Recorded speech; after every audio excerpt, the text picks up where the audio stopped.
जय श्री श्याम। मैं ज्योतिषाचार्य गोस्वामी धीरज जी, काशी हिंदू विश्वविद्यालय वाराणसी से आज आपके बीच में हम एक विषय लेकर आए हैं, मंगला और मंगल योग, जो कि जातक के कुंडली में मंगल और जातिका की कुंडली में मंगली योग होने से जो ये योग बनता है या विवाह करने में जो परेशानियाँ आती हैं, उस विषय पे काफ़ी चर्चाएँ होती रहती हैं और हमारे यहाँ संपर्क लोग करते हैं और पूछते रहते हैं। तो लोगों ने कहा सर नहीं, इस विषय पे कुछ कहें आप। तो आज एक विषय ये हम लेकर आप लोग के बीच में आए हुए हैं कि मंगला और मंगली क्या है। पहले इसको आप समझने की कोशिश करते हैं। आप लोग समझाते हैं कि मंगला और मंगली पहले क्या है। मंगल का तात्पर्य है जीवन में मंगल होना। हम लोग मानते हैं ना कि मंगल का होना, हम लोग कहते हैं कि मंगल हो, तो मंगल का तात्पर्य है कि मंगल होना, आनंद होना, हाँ, शुभ होना। तो कैसे हम इसको मान लेते कि नहीं, मंगला अगर कुंडली में लड़का हो गया या लड़की मंगली हो गई तो इसे एक हम लोग मान लेते कि नहीं, अच्छा नहीं है, अच्छा योग नहीं है, हाँ, ये लड़का मंगला हो गया, लड़की मंगली हो गई, तो एक बड़ी ये हम लोग एक चिंतित विषय हो जाता है कि चिंता का विषय बन जाता है। जब विवाह करने हम लोग जाते हैं तो एक विषय नया उत्पन्न हो जाता है। तो हम लोग ये सोचते हैं कि अरे ये तो ऐसा एक विषय हो गया कि कैसे विवाह किया जाएगा। ऐसा नहीं है। मंगल का मतलब होता है कि मंगल होना, आनंद होना, शुभ होना। क्योंकि जिसके कुंडली मंगल है, जिसके कुंडली जिसे जो व्यक्ति मंगला है, जिसके या लड़की मंगली है, तो आप देखेंगे इनके अंदर एक अलग ही तरह का अलग तरह का प्रभाव होता है। एक तरह इनकी एक जो आत्मबल होता है एक अलग और मजबूत होता है। ये आपको देखने को विशेष रूप से मिलेगा। हाँ, ये विषय पे हम आज आपसे बात करते हैं कि भाई मंगला जो एक वैधव्य, शास्त्रों में वैधव्य योग कहा गया है, लेकिन मंगल का तात्पर्य आज लोग कुंडली देखते हैं। जैसे कोई भी ज्योतिषाचार्य हम अगर वो कुंडली देख रहे हैं तो देखते क्या है वो, या कि प्रथम, चतुर्थ, सप्तम, अष्टम, द्वादश भाव में ये उठा के मंगल को देख लेते हैं कि मंगल है, तो उन्होंने मान लिया कि भाई लड़का या लड़की जो भी है उनकी कुंडली में इस तरह का योग है। प्रथम में अगर मंगल है, या चतुर्थ में मंगल है, या सप्तम में मंगल है, या अष्टम में मंगल है, या द्वादश भाव में मंगल है, तो लोग उसको मान लेते हैं कि मंगला योग है।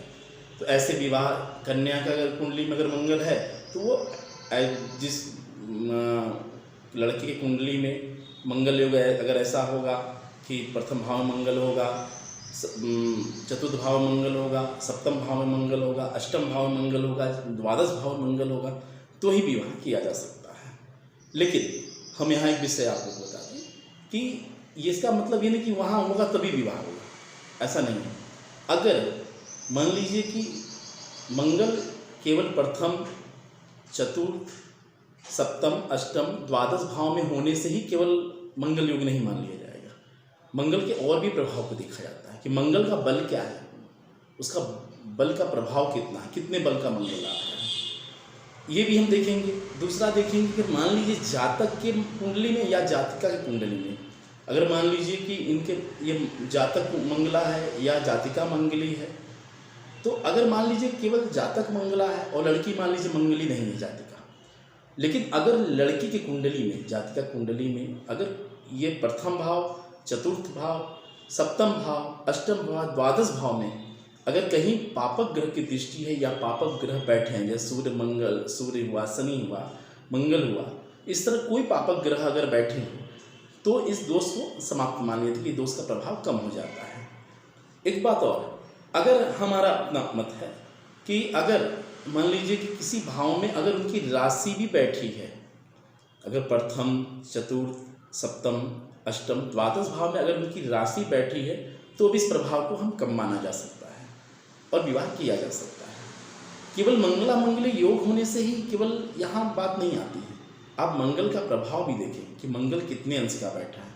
एक आज लोकाचार में एक बात आई है, हमारे यहाँ काफ़ी प्रश्न लोगों के आते रहते हैं, लोग काफ़ी प्रश्न हमारे यहाँ पूछते रहते हैं इस विषय पर। कहते हैं कि गुरु जी ये बताइए कि जैसे कि 28 साल बाद लोग कहते हैं कि मंगल का दोष समाप्त हो जाता है, लेकिन ऐसा नहीं है कि 28 साल के अगर आप हो गए तो मंगल का दोष समाप्त हो जाएगा, क्योंकि वो जन्म से ही हमको मिला है। जो चीज़ें जन्म से मिला है वो समाप्त नहीं हुआ। जब तक हमारा आपका जीवन रहेगा तब तक हमारे साथ रहेगा। तो कुंडली में जो मंगल का अगर दोष है तो वो जीवन पर्यंत रहेगा।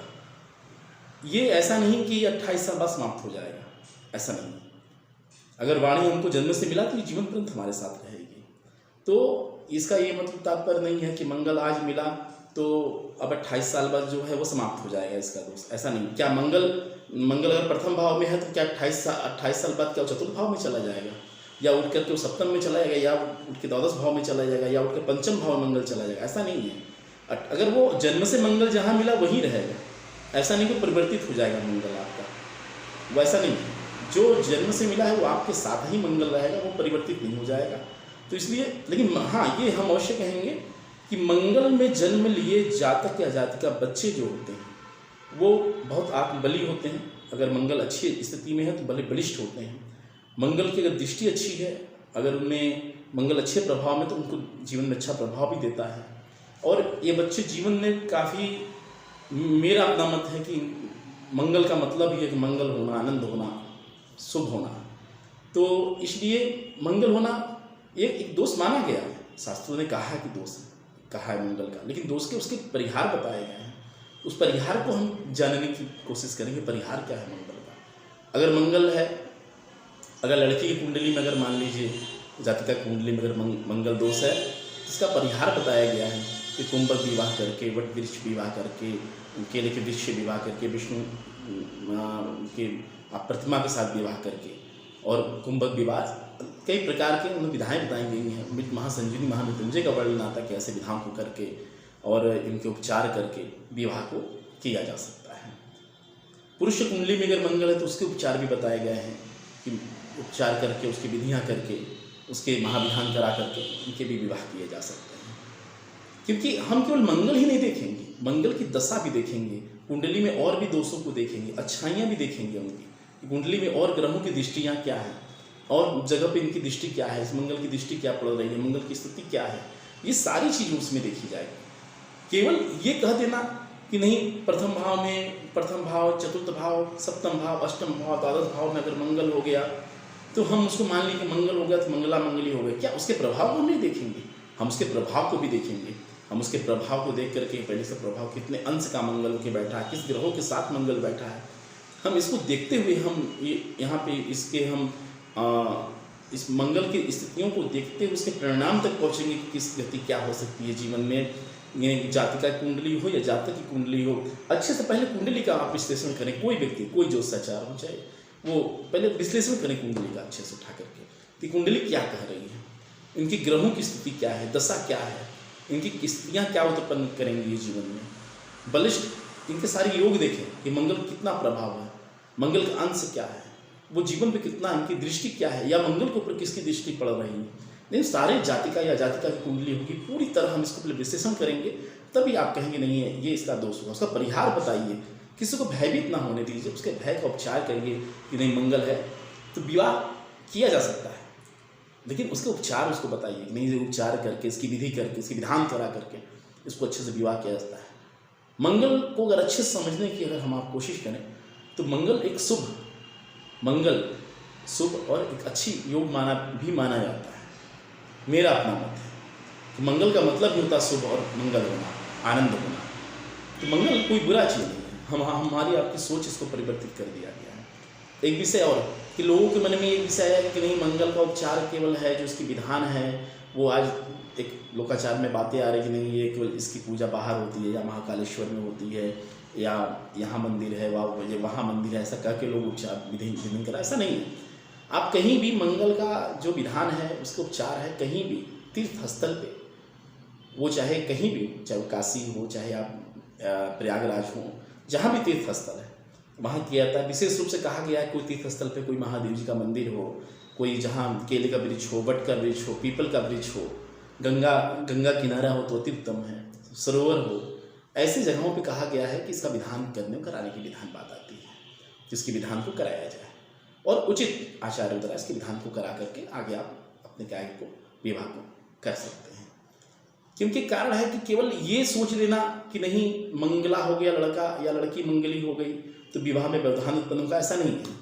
पहले मंगल को समझने की आवश्यकता है कि मंगल कितने अंश का, कितने बलिष्ठ की योग में बैठा है, किन ग्रहों के साथ बैठा है, इसका योग क्या है, ये कहाँ बैठा है और इसका इसका दृष्टि कहाँ है और इसके ऊपर किसकी दृष्टि है, ये सब सारी चीज़ों को, चाहे वो जातक की कुंडली हो चाहे जातिका की कुंडली हो, दोनों कुंडलियों का पहले अच्छे से विश्लेषण करें, तब उसके बाद ही आप इस परिणाम तक पहुँचे कि हाँ ये अब उचित है या अनुचित, तब आप आगे जातक या जातिका को बताएं। लेकिन हाँ, मंगल होना कोई ये गलत बात नहीं कि मंगला जातिका हो गई, मंगली हो गई या लगा मंगला हो गया, तो ये कोई अनुचित बात नहीं है। कुंडली में एक दोष बताया गया है शास्त्रों में, लेकिन इसके उपचार भी बताया गया है। तो अगर ऐसा है तो पहले आप पूरी दोनों कुंडलियों का विश्लेषण करें, कुंडलियाँ विश्लेषण करके उसमें देखें कि मंगल का योग क्या है, मंगल कहाँ बैठा है, उन पर दृष्टि किसकी है। उसके बाद अगर ये भी देखिए कि अगर मान लीजिए कि जातक की कुंडली में प्रथम भाव में, चतुर्थ भाव में, सप्तम भाव में, अष्टम भाव में, द्वादश भाव में अगर मंगल है, अगर वो मंगला है, तो लड़की जातिका की कुंडली में भी अगर मान लीजिए वो अगर प्रथम, चतुर्थ, सप्तम, अष्टम, द्वादश भाव में अगर मंगल नहीं है, तो मेरा अपना मत है कि इनमें देख लीजिए क्या मंगल की राशि है या पापक ग्रह की राशियाँ भी विराजमान है। अगर ऐसा है तो काफ़ी हद तक इसका परिहार हम माना जा सकता है, इसके परिहार को कि नहीं इसका परिहार है। उसके विधान करा करके, महामृत्युंजय का योग विधान बताया गया है और भी विधान बताए हैं, करा करके मंगल का शांति पाठ विधान करा करके आप आगे अपने कार्यक्रम विवाह को कर सकते हैं।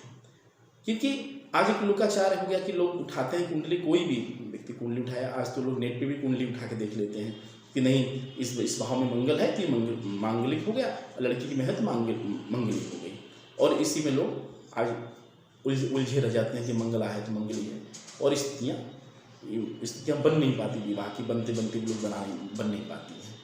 तो यहाँ इसी परिहार के विषय पे आज या कई लोग हमसे इस विषय प्रश्न किए, उन्होंने कहा कि नहीं सर गुरु जी हमको आप गोस्वामी जी एक इस विषय पे भी आप हम लोग के बीच एक अपना वीडियो आप दीजिए और हम लोग समझे कि नहीं मंगला और मंगली क्या है, उचित अनुचित क्या है, इस विषय पे आप कुछ कहें और हम लोग सुने। तो हम इस विषय पे आज आप लोग के बीच में इसी विषय पे इतना हमने बोला। और दूसरी बात, आप यही मत देखिए, आप देखिए ग्रह मैत्री भी देखिए, उनका नाड़ी भी देखिए, हाँ ये सारी चीज़ों को मिलाइए। ऐसा नहीं केवल मंगल को आप मिला लें, नहीं, उनके ग्रह मैत्री भी देखिए, ग्रहों की मित्रता क्या है उनसे, उनकी नाड़ी को भी देखिए, ये सारी उनके गुण को भी देखिए, उनके लौह को भी देखिए, उनके पाया भी देखिए, ये सारी चीज़ मिलाइए क्या ये मिल रहा है, मैच कर रहा है। केवल मंगल मंगली ही मत मिलाइए, सारी चीज़ को मिलाइए कि नहीं ये माइनस है तो प्लस भी है, प्लस है तो माइनस है, सारी चीज़ें, अगर गुण है तो अवगुण भी रहता है, अवगुण है तो गुण भी है। ये सारी चीज़ों को मिला करके आप लेके चलेंगे तो आपको आनंद आएगा कि नहीं ये आपने सही कहा, और ये आप विवाह करेंगे तो आपको आनंद आएगा कि नहीं ये केवल एक ही चीज़ को हम लेके चले बात को, वार्ता को, नहीं ये मंगला है, ये मंगली है, ये मंगली है, ये मंगला है, ऐसा नहीं। हम सारी विषय को लेकर चले कि नहीं ये मंगला और मंगली पे केवल उलझन रहे। हम पूरे कुंडली का, दोनों कुंडलियों का विश्लेषण करें, और मंगल का मतलब होता है शुभ, आनंद, खुशी, ये आनंद का क्षण, मंगल को आनंद कहा गया है, खुशी कहा गया है, तो ये आनंद को ही मंगल कहा गया है। मंगल को आप हल्के में इस विषय को न लें कि केवल मंगला होना, मंगली है तो मंगला, ऐसा ना सोचें। आप सोचिए कि मंगल है, मंगल का मतलब आनंद है। अगर आपके जीवन से आनंद, मंगल को निकाल दिया जाए तो आपका जीवन अमंगल हो जाएगा। इसलिए मंगल को मंगल ही मानिए, अमंगल न मानिए। मंगल कभी अमंगल नहीं हो सकता। अगर ये लोगों के अंदर एक धारणा बन चुकी है कि नहीं मंगल का मतलब होता है अमंगल, नहीं, मंगल का मतलब होता है मंगल, आनंद, खुशी। अब तो उस मंगल को मंगल ही रहने दीजिए, मंगल कभी अमंगल नहीं हो सकता। तो इसलिए आप इन विषय को अच्छी गहराइयों तक सोचें, समझें और जाइए। इस विषय को समझने के बाद, कुंडलियों को विश्लेषण करने के बाद ही सारी विषय को देखें, कुंडली को अच्छी तरीके से मिलाएं और सारे भावों को अच्छे से मिलाएं। फिर दोनों कुंडलियों को मिलाकर देखें कि कहाँ किसका योग अच्छा, किसकी दृष्टि कहाँ पड़ रही है, सारी कुंडलियाँ विश्लेषण करके तब आप निष्कर्ष पर पहुँचें कि नहीं ये विवाह करने उचित है कि अनुचित है। तो वहाँ तक बात को पहुँचें कि देश काल और परिस्थिति के अनुसार चलना चाहिए। केवल इस बात पे नहीं आप लेके चलिए कि नहीं यहाँ ये दोष है, इस कुंडली में ये दोष नहीं। आप देश काल परिस्थिति के अनुसार भी चलने की कोशिश करिए। देश काल परिस्थिति के हिसाब से चलेंगे तो आप जीवन में निश्चित रूप से सफलता पाएंगे। इन शब्दों के साथ मेरे चैनल को आप सब्सक्राइब करें और लाइक करें, आगे भी शेयर करें, इन बातों को लोगों तक पहुँचाएँ मेरे वीडियो को। इन्हीं सब आप लोग के प्रश्नों का हमारे चैनल में आपके प्रश्नों का भी स्वागत है। आप कोई प्रश्न करना चाहे तो मुझे कमेंट बॉक्स में आप कमेंट कर सकते हैं, मुझसे प्रश्न कर सकते हैं, हमसे बात कर सकते हैं। इन्हीं शब्दों के साथ जय श्री श्याम।